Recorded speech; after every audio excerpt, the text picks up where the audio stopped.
Bayangkan, seorang presiden baru terpilih dengan segudang persoalan negara yang menunggu di meja kerjanya, dari harga beras yang tak kunjung stabil, kesejahteraan petani dan buruh, hingga masa depan demokrasi yang sedang diuji. Namun malam itu, sang presiden justru melangkah menuju sebuah acara.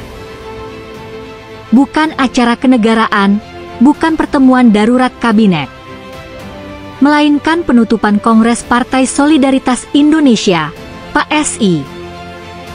Bukan rahasia lagi, PSI bukanlah partai besar. Dalam dunia politik, mereka kerap disebut sebagai partai gurem, kecil dalam suara, tapi besar dalam sorotan. Kenapa besar dalam sorotan?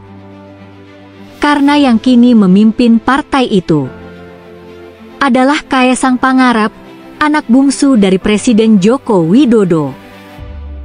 Dan malam itu, Presiden Prabowo Subianto hadir secara langsung ke kongres tersebut, bersalaman hangat dengan Tuan Joko Widodo, tersenyum di depan kamera, berjalan santai melewati deretan tanaman hias dan lampu-lampu istana yang megah.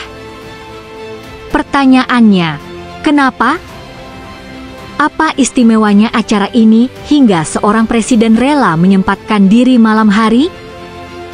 Bukankah ia seharusnya menjaga jarak dari agenda partisan, apalagi yang berbau keluarga politik?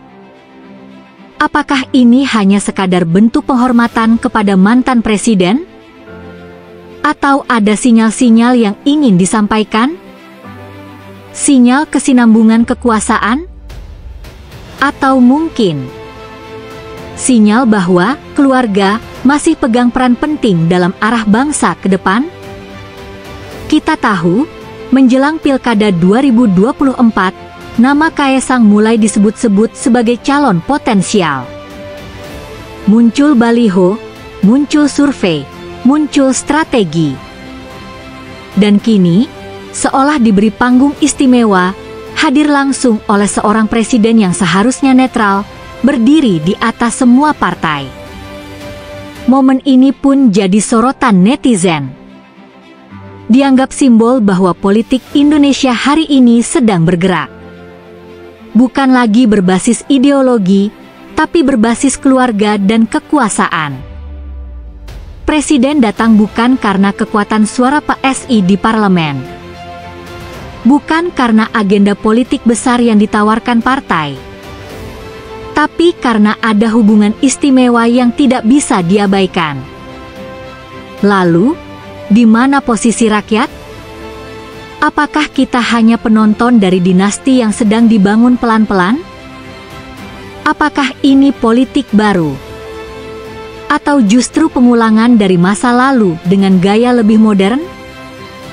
Apapun jawabannya, satu hal yang pasti: demokrasi kita sedang diuji.